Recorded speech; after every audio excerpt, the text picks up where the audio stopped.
Il se passe quelque chose d'extraordinaire dans la ville qui ne dort jamais. New York vient d'élire son nouveau maire, et il est musulman.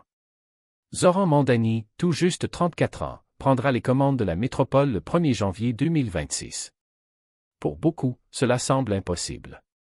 Après tout, nous parlons de la même ville qui a subi les attentats du 11 septembre, la pire attaque terroriste de l'histoire occidentale.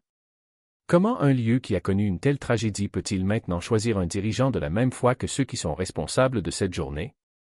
Et pourtant, c'est exactement ce qui se passe. Les signes de cette transformation sont visibles partout. En 2023, la ville a autorisé les mosquées à diffuser l'appel à la prière sans autorisation particulière. Désormais, le son résonne 5 fois par jour dans plusieurs quartiers, un fait sans précédent dans l'histoire des États-Unis. Ce qui était autrefois considéré comme étrange fait désormais partie du paysage sonore de la ville. Et cela ne s'arrête pas là, les images de milliers de personnes priant au milieu de Times Square sont devenues monnaie courante. Tout change. L'élection de Mandani n'est pas un événement isolé, mais l'aboutissement d'une transformation qui se dessine depuis des années. New York n'est pas n'importe quelle ville. C'est le cœur financier du monde, le siège de l'ONU et le symbole ultime de la puissance occidentale. Lorsque New York change, le monde entier en ressent l'impact. Et ce qui s'y passe n'est pas un cas unique. L'islam est la religion qui connaît la croissance la plus rapide sur la planète, dépassant même le taux d'expansion de la population mondiale. Mais qu'est-ce que cela signifie réellement? Quelles implications cela a-t-il pour la Big Apple et, plus important encore, pour nous, chrétiens? Ces événements sont-ils conformes aux avertissements bibliques? Analysons attentivement les faits. Regardez ces chiffres. En 1900, on estimait qu'il y avait environ 200 millions de musulmans dans le monde, soit 12% de la population de l'époque. En 1970, l'islam représentait déjà 15% des habitants de la planète, avec 577 millions d'adeptes. Puis, quelque chose d'impressionnant s'est produit, en seulement 30 ans, ce nombre a doublé. En 2000, les musulmans étaient déjà 1,3 milliard, soit 21% de la population mondiale. Ce n'était plus un habitant sur 10, mais un habitant sur 5 sur la planète. En 2020, la population musulmane a atteint la barre des 2 milliards, soit environ 25% de l'humanité. Comprenez-vous la rapidité de ce changement? Il y a à peine 20 ans, un habitant sur 8 sur la planète était musulman. Aujourd'hui, c'est 1 sur 4. L'islam, qui comptait la moitié des adeptes du christianisme, est passé, à un rythme accéléré, à un quasi rattrapé son retard. Et les projections pour l'avenir sont encore plus surprenantes. Des études indiquent que d'ici 2050, la population musulmane augmentera de 73%, tandis que le nombre de chrétiens n'augmentera que de 35%, soit pratiquement le même taux de croissance de la population mondiale. Cela signifie que, pour la première fois dans l'histoire, l'islam dépassera le christianisme en nombre d'adeptes. Selon les estimations, d'ici 2050, les musulmans seront majoritaires dans le monde. Aux États-Unis, les progrès ont été encore plus rapides. En 2007, le pays comptait 2,3 millions de musulmans. Aujourd'hui, les estimations les plus fiables parlent de 4 millions ou plus. En moins de 2 décennies, la population musulmane pourrait avoir doublé. Et, avec lui, le nombre de mosquées. En 2000, il y en avait 1200. Aujourd'hui, il dépasse les 2700, soit une augmentation de plus de 120%. Son influence se fait déjà sentir dans les couloirs du pouvoir, avec des victoires aux élections municipales, étatiques et fédérales. D'ici 2040, l'islam devrait dépasser le judaïsme et devenir la deuxième religion aux États-Unis, derrière le christianisme. Les projections indiquent que d'ici 2050, la population musulmane du pays atteindra 8 millions. Mais il y a un endroit où ce signal est plus fort et plus clair que partout ailleurs, la Big Apple. New York vient de franchir une ligne symbolique, une ligne qui apparaît dans les Écritures. Avant de révéler lequel, il est nécessaire de comprendre l'ampleur de ce changement.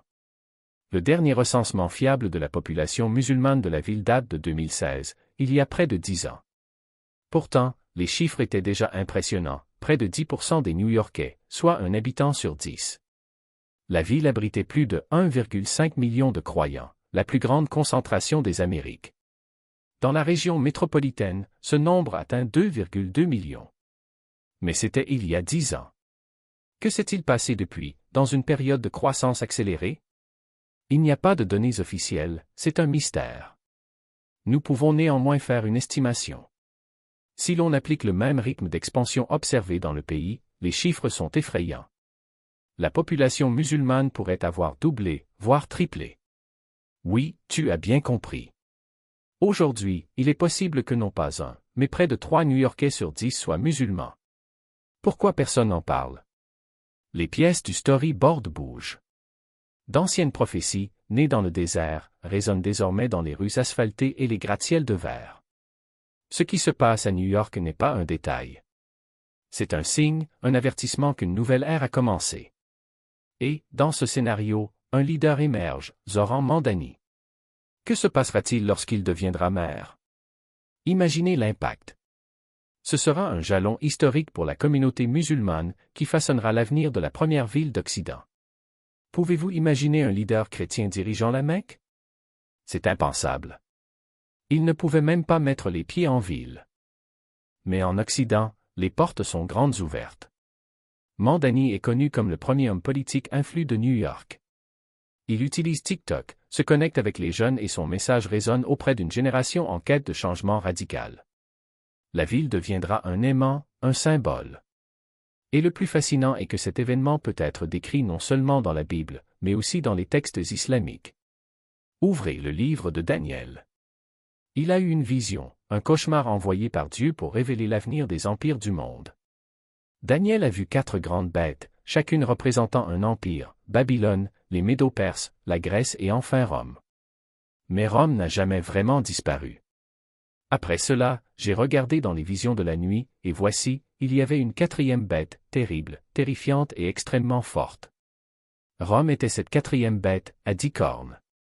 Les 10 cornes symbolisent une future confédération, 10 nations qui feront revivre la puissance romaine. Beaucoup y voient l'Union européenne. Mais Daniel a vu quelque chose d'inquiétant. Comme je regardais les cornes, voici, une autre petite corne apparue parmi elles. Cette petite corne est différente. Il a des yeux humains et une bouche qui prononce des paroles arrogantes. Il est l'Antéchrist. Cela ne vient pas de l'extérieur. N'envahissez pas. Il émerge du système, démocratiquement et légalement, comme un simple politicien parmi d'autres. Il est intéressant de noter que les Écritures disent qu'avant son apparition, l'islam se répandrait dans tout l'Occident. Quel plus grand symbole de cette avancée que la conquête politique de New York? Des experts comme Tim LaHaye et Dwight Pentecostes mettent en garde depuis des décennies, l'Antéchrist ne sera pas évident. Il n'arrivera pas avec des drapeaux noirs ou des discours incendiaires. Il viendra comme un leader charismatique, capable d'unir les nations et de résoudre les conflits. Et, dans ce contexte, l'arrivée d'un maire musulman à New York pourrait être bien plus qu'un fait politique. Cela pourrait être un présage inattendu. Un revirement silencieux mais implacable. Alors que le monde attendait des représailles, New York a fait le contraire, elle a ouvert ses portes. Politique d'inclusion, programme d'intégration, subventions aux mosquées et aux centres culturels islamiques. Le maire de l'époque, Michael Bloomberg, déclarait en 2010 « L'islam fait partie du tissu de cette ville et le fera toujours ». Des mots qui sonnaient comme une invitation. Et l'invitation a été acceptée. En moins d'une décennie, la population musulmane s'est non seulement rétablie mais a explosé. Les immigrants du Bangladesh, du Pakistan, de l'Égypte et du Maroc sont arrivés par vagues, attirés par les opportunités et, surtout, par la promesse d'une ville qui les considérait non pas comme une menace mais comme un élément de son avenir. Les écoles islamiques se multiplient. Les restaurants halal ont envahi des quartiers entiers. Et dans les couloirs du pouvoir, des voix musulmanes ont commencé à se faire entendre d'abord dans les conseils communautaires, puis dans les postes élus. Jusqu'à ce qu'en 2021, le premier membre musulman du Congrès de New York prenne ses fonctions, ouvrant la voie à ce qui allait suivre. Mais le véritable tournant n'a pas été politique. C'était culturel. En 2015, le conseil municipal a approuvé la construction du premier minaret dans un bâtiment public de la ville, une tour de 40 mètres dans le Queens, visible à des kilomètres de distance, d'où l'appel à la prière résonnerait 5 fois par jour. Les critiques ont prévenu, c'est une provocation. Un symbole de conquête. Les défenseurs ont répondu, c'est la liberté religieuse. Ainsi, au milieu de débats houleux, la ville fait un pas de plus vers une nouvelle identité. Pensez maintenant à ce que cela signifie. New York, la capitale financière mondiale, la ville qui ne dort jamais, la métropole qui définit les tendances mondiales, est en train d'être redéfinie de l'intérieur. Non pas par des armées, non par des invasions, mais par une transformation démographique et culturelle si profonde qu'elle pourrait, en quelques décennies, altérer l'ADN même de la ville. Et si cela ne suffisait pas, considérez ceci, en 2023, le gouvernement de la ville a annoncé que la fête de l'Aïd al-Fitr, la célébration qui marque la fin du Ramadan, serait officiellement reconnue dans les écoles publiques. Des milliers d'enfants musulmans auraient un jour de congé. Un détail? Non. Un signe. Car finalement, il ne s'agit pas seulement de vacances ou de minarets. Il s'agit de quelque chose de bien plus dangereux, la normalisation. L'idée selon laquelle l'islam n'est pas une force extérieure, mais une partie organique de l'Occident. Et lorsqu'une ville comme New York, symbole ultime de la civilisation occidentale, adopte ce récit, qu'est-ce qui empêche le reste du monde de suivre son exemple? Londres a déjà un maire musulman. Paris a vu des quartiers entiers s'islamiser. Bruxelles, la capitale de l'Union européenne, compte des zones où la charia est appliquée de manière informelle. Et maintenant, New York. La Bible parle d'une bête qui surgit des nations, d'un système qui séduit et domine. Mais ce n'est pas l'armée qui l'impose, c'est la société elle-même qui l'invite. Qui l'accepte. Cela le célèbre. Et lorsque le bon leader émergera charismatique, modéré, apparemment inoffensif, qui osera le remettre en question? Qui aura le courage de dire « non » alors qu'il promet la paix, la prospérité et l'unité? Qui résistera lorsqu'il pointe les chiffres, les faits, la réalité indéniable selon laquelle l'islam a déjà gagné la bataille démographique? Daniel a prophétisé que ce royaume ne sera pas laissé à un autre peuple. Elle ne sera pas conquise. Il sera livré. Et New York, la grande Babylone moderne, remet les clés sans même s'en rendre compte. Les mosquées grandissent. Les dirigeants musulmans se lèvent. L'appel à la prière résonne dans les rues. Et en 2026, lorsque Zoran Mandani prendra ses fonctions, ce ne sera pas seulement une victoire politique. Ce sera une étape prophétique. Car, en fin de compte, la question n'est pas de savoir si cela se produira. La question est, quand réaliserons-nous que cela est déjà en train de se produire? Et surtout, que ferons-nous quand il sera trop tard? Autel de la rébellion contre le Dieu vivant. Un lieu où le faux culte était non seulement toléré, mais institutionnalisé. Et si cette même graine de trahison, plantée il y a des millénaires, fleurissait désormais dans le sol moderne? Parce que l'Antéchrist n'a pas besoin d'être un étranger. Cela peut naître du cœur même du peuple élu, avec du sang juif coulant dans ses veines, parlant l'hébreu, connaissant les Écritures par cœur. Un homme qui, aux yeux du monde, apparaîtra comme le Messie promis jusqu'à ce qu'il soit trop tard. Imaginez un leader charismatique, né à Jérusalem, descendant direct de Dan, qui unit les nations, apporte la paix au Moyen-Orient et reconstruit même le Temple. Pour les Juifs, ce sera l'accomplissement de siècles d'attente. Pour les chrétiens sans méfiance, un signe des temps. Pour les musulmans, le Mahdi attendu. Et pour le monde, la solution définitive à tous les conflits. Mais la Bible prévient, il s'opposera et s'élèvera au-dessus de tout ce qu'on appelle Dieu ou de tout ce qui est adoré, 2 Thessaloniciens 2, 4. Il ne viendra pas avec des épées et des drapeaux noirs. Il s'accompagnera de paroles d'unité, de promesses de prospérité, d'un sourire qui désarmera même les plus sceptiques. Et quand Israël le reconnaîtra comme son sauveur, quand les chrétiens l'acclameront comme un leader éclairé, quand le monde entier s'inclinera devant lui, ce sera le moment où le vrai visage de la tromperie se révélera. Parce que l'Antéchrist ne reniera pas Dieu simplement par des blasphèmes. Il le fera avec un mensonge si subtil, si bien emballé, que même les élus seront hantés d'y croire. Il ne dira pas « Dieu n'existe pas ». Il dira « Je suis Dieu ». Et le plus terrifiant? Il aura le pouvoir de le prouver. Des signes, des prodiges, des miracles qui confondront même les plus fermes dans la foi. Car de faux Christ et de faux prophètes surgiront, et accompliront de grands signes et prodiges qui, si cela était possible, séduiraient même les élus, Matthieu 24, 24. La question n'est pas de savoir si cela se produira. La question est, qui sera préparé lorsque cela se produira? Et voici un détail dont peu de gens se rendent compte, la tromperie finale ne concernera pas ceux qui sont faibles dans la foi. Ce sera contre ceux qui se considèrent forts. Contre ceux qui connaissent les Écritures, qui prient, qui jeûnent, qui veillent. Parce que le diable ne se présente pas comme un monstre. Il vient comme un ange de lumière. Il n'offre pas d'obscurité, mais une version déformée de la vérité, si proche du réel que la différence devient presque imperceptible. Et quand les signes commenceront, quand les miracles seront indéniables, quand même les cieux sembleront confirmer leur autorité, qui aura le courage de dire « non ». L'histoire nous a déjà donné un aperçu de ce danger. Combien de chefs religieux, combien de pasteurs, combien de théologiens sont tombés dans l'hérésie, non par ignorance, mais par orgueil? Combien, au nom de l'unité, ont ouvert les portes à des doctrines qui nient la divinité du Christ? Combien, au nom de la tolérance, ont passé sous silence la vérité pour ne pas offenser? L'Antéchrist n'aura pas besoin d'armées pour conquérir le monde. Il n'aura besoin que d'une chose, que les gardiens de la foi baissent la garde. Et New York n'est qu'un début. Une ville qui échange le Dieu de ses parents contre un autre Dieu, qui remplace la croix par la demi-lune, qui préfère l'appel du muezzin à celui de la cloche de l'Église. Mais que se passera-t-il lorsque cette même mentalité se répandra à Washington, à Londres, à Jérusalem? Quand les lois de Dieu sont remplacées par les lois des hommes puis par les lois d'Allah? Quand ceux qui osent prêcher Christ seront réduits au silence, non pas par des épées, mais par des tribunaux? Quand le blasphème contre l'islam devient un crime, alors que le blasphème contre le Christ n'est qu'une liberté d'expression? La Bible ne nous laisse pas sans espoir. Cela nous dit qu'à la fin, l'agneau gagnera.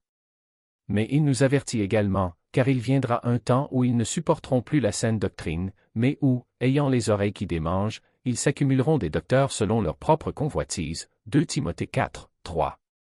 La tromperie ne viendra pas de l'extérieur. Il est déjà à l'intérieur. Dans les églises qui échangent la parole contre du divertissement. Dans des chairs qui prêchent la prospérité au lieu de la repentance. Dans des cœurs qui recherchent des signes, mais ne recherchent pas la sainteté. Alors que faire? Montre. Priez. Connaissez les Écritures, non pas comme un livre d'histoire, mais comme l'épée de l'Esprit. Et surtout, ne vous laissez pas berner par l'illusion que le danger est loin. Parce que l'Antéchrist n'annoncera pas son arrivée avec des trompettes. Il arrivera au moment où on s'y attend le moins. Et lorsque nous nous en rendrons compte, il sera trop tard pour beaucoup. La dernière question n'est pas de savoir qui il sera. La question est, où serez-vous quand il viendra? À côté de l'agneau ou parmi ceux qui se prosterneront? Qu'est-ce qu'aucun empire, aucune superpuissance, aucune négociation diplomatique n'a jamais réalisé? La réponse réside dans un détail dont peu de gens se rendent compte, il n'aura pas besoin de convaincre le monde entier d'un coup. Tout ce qui lui reste à faire, c'est de convaincre Israël. Et pour ce faire, il disposera de quelque chose qu'aucun autre dirigeant de l'histoire n'a possédé, la clé qui ouvre toutes les portes, un pouvoir surnaturel. Pensez-y. Les Juifs n'accepteront pas un Messie qui promet seulement la paix. Ils ont besoin de panneaux. Ils s'attendent à des miracles.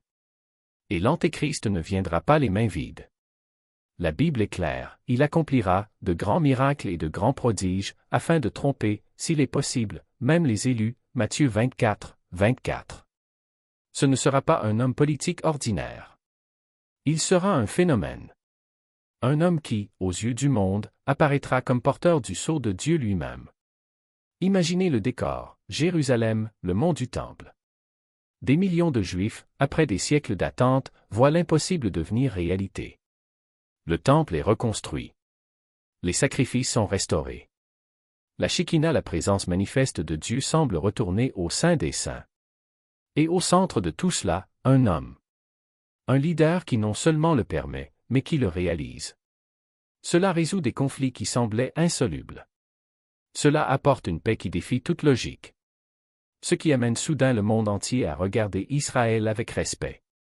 Et puis, au sommet de son adoration, il fera l'impensable. Il entrera dans le Saint des Saints. Il siégera sur le trône que seul le Messie peut occuper.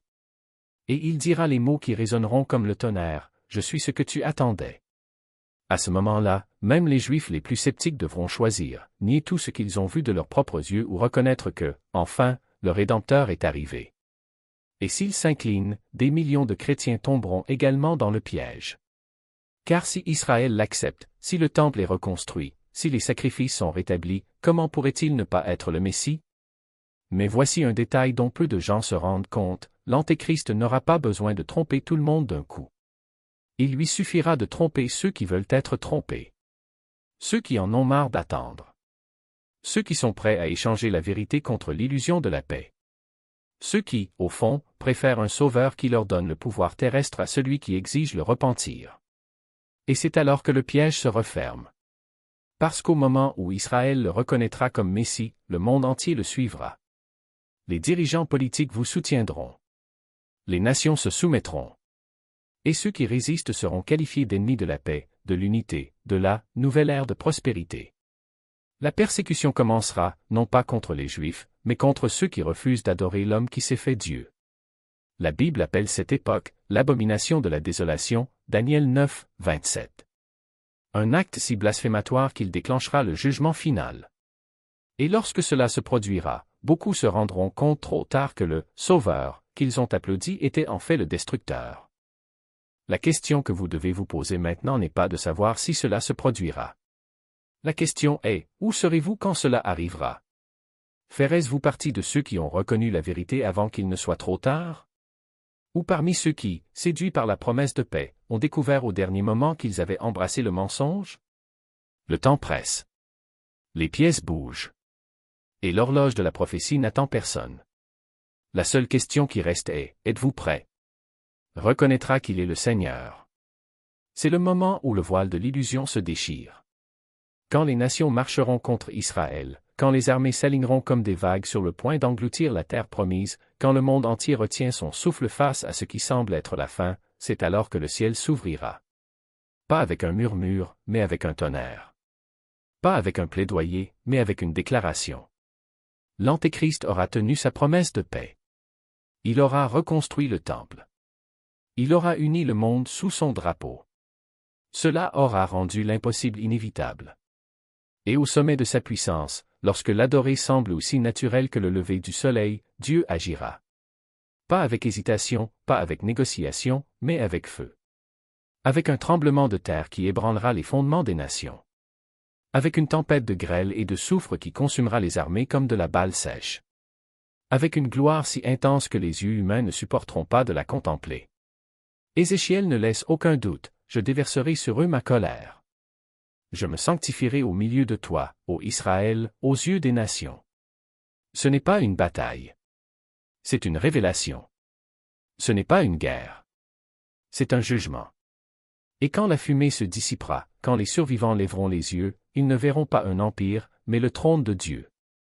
Ils n'entendront pas le rugissement d'un tyran, mais la voix du Créateur disant, « Maintenant, vous saurez que je suis le Seigneur. » Mais voici un détail que beaucoup ignorent, cette intervention ne sera pas qu'un simple acte de justice. Ce sera un acte d'amour. Dieu ne sauvera pas Israël parce qu'il le mérite, il le sauvera parce qu'il a promis. Car, en fin de compte, l'alliance ne repose pas sur la perfection humaine, mais sur la fidélité divine. Et lorsque l'Antéchrist exige d'être adoré dans le Saint des Saints, lorsqu'il profane ce qui est saint, lorsqu'il déclare qu'il n'y a d'autre Dieu que lui-même, Dieu répondra.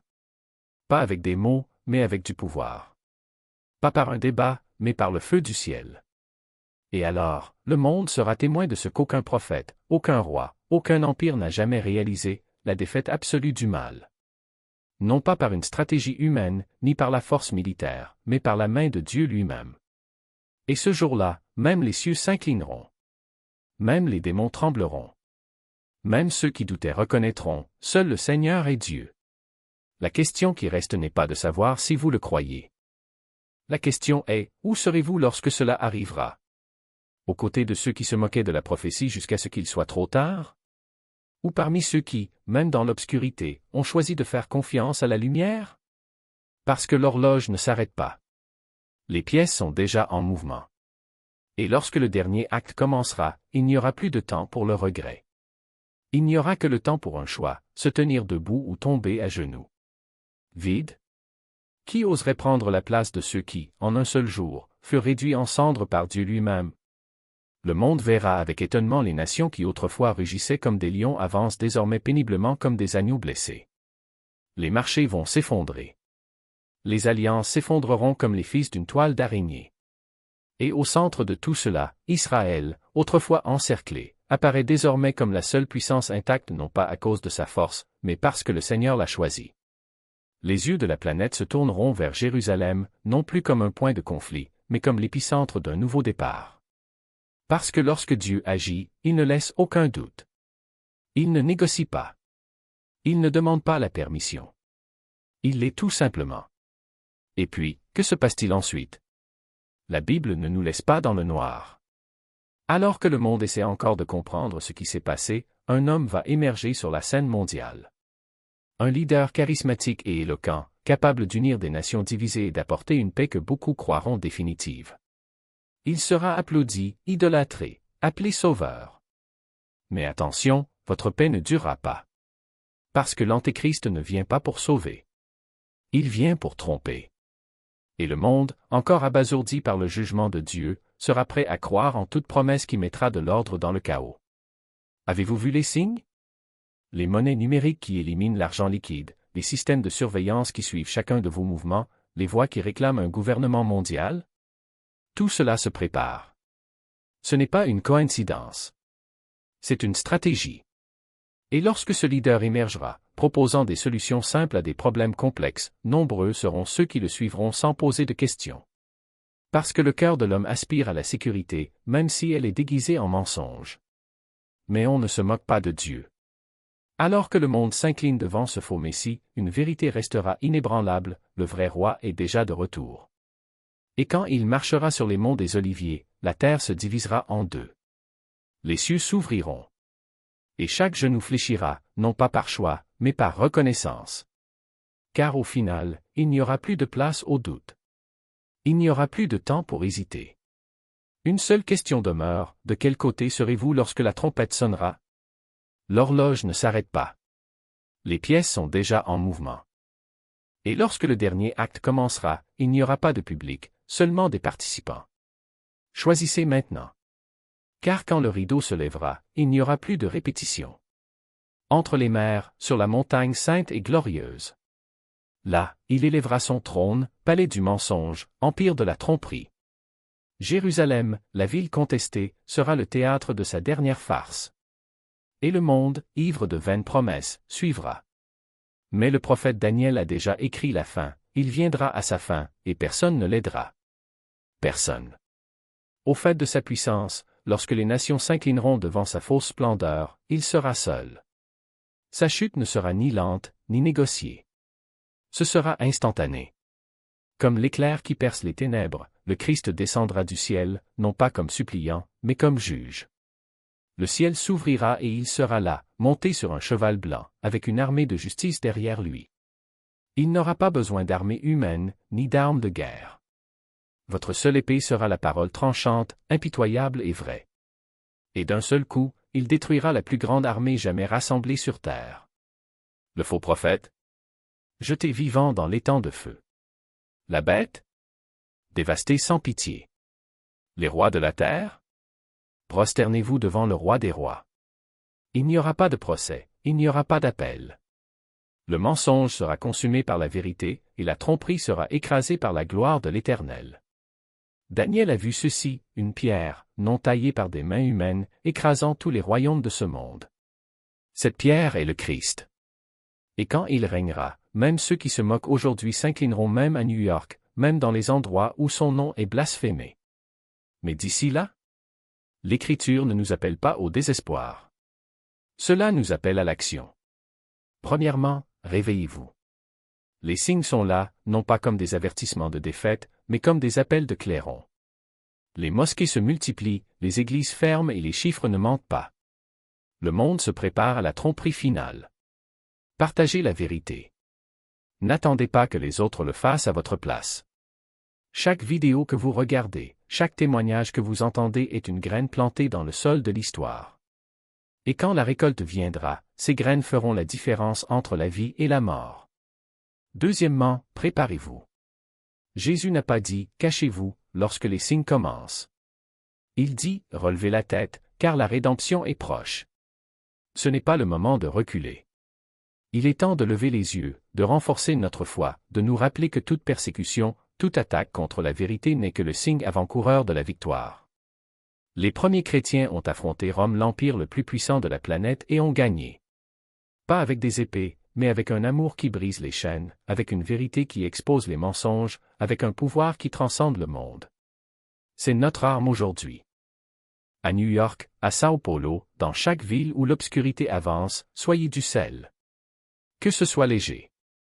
Troisièmement, agir. Le temps presse, mais la mission est claire. Dieu ne nous a pas laissés ici pour être des spectateurs. Il nous a placés à ce moment précis, à cet endroit précis, pour être les agents de sa volonté. Lorsque les ténèbres semblent invincibles, rappelez-vous, le même esprit qui a ressuscité le Christ d'entre les morts vit en vous. Et s'il est en vous, qui peut l'arrêter? Mais une question vous vient à l'esprit, pourquoi Dieu a-t-il permis cela? S'il est souverain, s'il renverse et établit des rois, pourquoi a-t-il permis à l'islam d'émerger? Pourquoi a-t-il permis à une foi qui refuse son Fils de croître, d'entourer son peuple et de conquérir l'Occident? Beaucoup disent que c'est un accident de l'histoire. Ils ont tort. Ce qui se passe à New York n'est pas le fruit du hasard. Il y a 3 raisons spécifiques, 3 clés prophétiques pour lesquelles Dieu a permis la naissance de l'islam. 3 raisons qui révèlent pourquoi cette religion est la pièce manquante du puzzle des derniers jours. Ce n'est pas juste une autre foi. C'est l'accomplissement d'une promesse faite à Abraham, 2 lignées, 2 destinées, 2 graines destinées à s'affronter à Armageddon. Dieu n'a pas permis l'islam par négligence. Il a admis qu'il s'agissait du dernier acte d'une tromperie mondiale déjà en cours. Si vous voulez savoir qui est le faux prophète, pourquoi Jérusalem est le centre de tout et comment la fin est écrite entre les lignes de l'histoire, vous devez voir ce que nous révélons. C'est l'étude la plus approfondie que nous ayons jamais réalisée, car la réponse se trouve dans les Écritures. De la naissance de l'islam jusqu'à sa fin inéluctable, tout est là. La vérité n'attend pas, cliquez maintenant et découvrez-le.